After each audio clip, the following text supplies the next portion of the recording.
नमस्कार, स्वागत है आपका न्यूज प्लस पे। आज युवा दिवस है। न्यूज प्लस सभी युवा शक्तियों को हार्दिक शुभकामनाएं देता है। आज स्वामी विवेकानंद की जयंती यानी राष्ट्रीय युवा दिवस पर आयोजित 25वें राष्ट्रीय युवा महोत्सव का उद्घाटन प्रधानमंत्री नरेंद्र मोदी ने किया। प्रधानमंत्री ने लगभग 122 करोड़ रुपए के निवेश से पौंडीचेरी में स्थापित एमएसएमई मंत्रालय के एक प्रौद्योगिकी केंद्र का भी उद्घाटन किया। Electronic system design and manufacturing centre पर फोकस के साथ ये टेक्नोलॉजी सेंटर नवीनतम तकनीक से लैस है। ये युवाओं को कुशल बनाने में योगदान देगा और प्रतिवर्ष लगभग 6400 प्रशिक्षुओं को प्रशिक्षित करने में सक्षम होगा। प्रधानमंत्री ने इस मौके पर क्या कुछ कहा, आइए सुनते हैं। आप सभी को राष्ट्रीय युवा दिवस की बहुत बहुत शुभकामनाएं। भारत मां की महान संतान स्वामी विवेकानंद जी को उनकी जयंती पर मैं नमन करता हूं।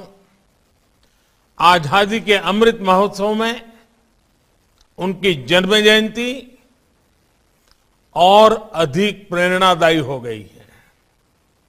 ये वर्ष दो और वजह से भी विशेष हो गया है। हम इसी वर्ष श्री अरबिंदो की 150वीं जन्म जयंती मना रहे हैं और इस साल महाकवि सुब्रमण्य भारती जी की भी 100वीं पुण्यतिथि है। इन दोनों मनीषियों का पुडुचेरी से खास रिश्ता रहा है। ये दोनों एक दूसरे की साहित्यिक और आध्यात्मिक यात्रा के साझीदार रहे हैं। So the national youth festival being held in Puducherry is dedicated to this great sons of Mother India. Friends, today in Puducherry, MSME Technology Center is inaugurated. The role of MSME sector is very, very important in creating Atmanirbhar Bharat. बहुत जरूरी है कि हमारे MSME उस technology का उपयोग करें जो आज दुनिया को बदल रही है। इसलिए देश में आज टेक्नोलॉजी सेंटर सिस्टम प्रोग्राम का एक बहुत बड़ा अभियान चलाया जा रहा है। पुडुचेरी में बना एमएसएमई टेक्नोलॉजी सेंटर उसी दिशा में एक महत्वपूर्ण कदम है। साथियों, आज पुडुचेरी के युवाओं को कामराज जी के नाम पर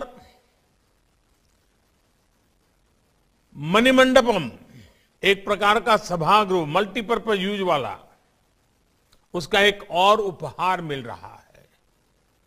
ये सभागृह कामराज जी के योगदान की याद तो दिलाएगा ही, हमारे युवा टैलेंट को भी अपनी प्रतिभा दिखाने का एक प्लेटफॉर्म देगा।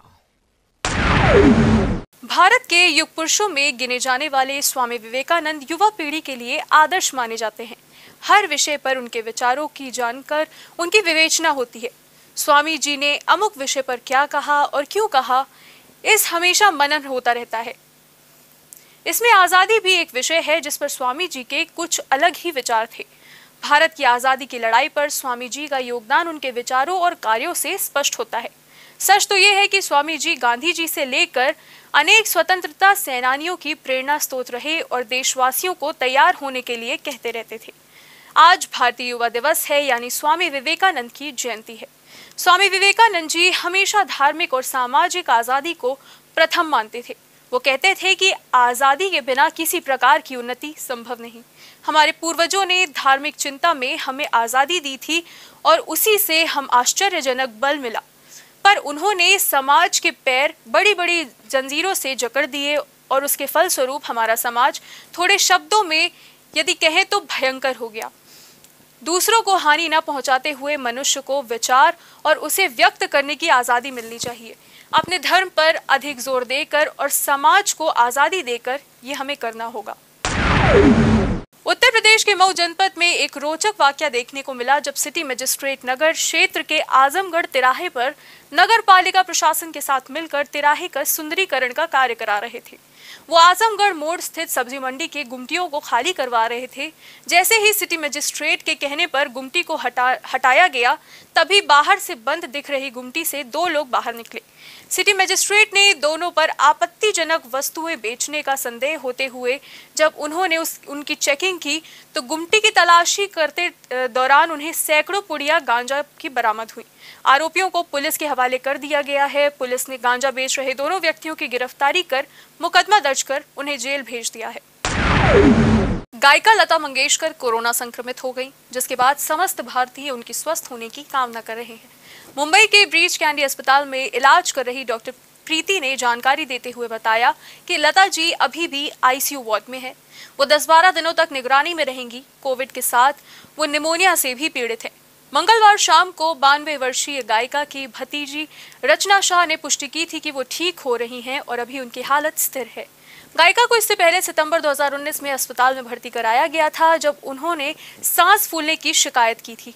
पिछले महीने ही लता मंगेशकर ने रेडियो पर अपनी शुरुआत के 80 साल पूरे होने पर ट्वीट किया था। भारत की स्वर कोकिला के रूप में जानी जाने वाली लता मंगेशकर ने कई भाषाओं में 1000 से अधिक फिल्मों में गाने रिकॉर्ड किए हैं। वो अन्य सम्मानों के साथ 3 राष्ट्रीय फिल्म पुरस्कार, दादा साहेब फाल्के पुरस्कार और भारत रत्न की प्राप्त करता है। फिलहाल के लिए बस इतना ही, पर बने रहिए न्यूज प्लस के साथ और सब्सक्राइब कीजिए न्यूज प्लस 24/7। नमस्कार। ताजा तरीन खबरों को जानने के लिए देखते रहिए न्यूज प्लस 24/7 चैनल को सब्सक्राइब करें। अपडेट के लिए बेल आइकन को दबाएं।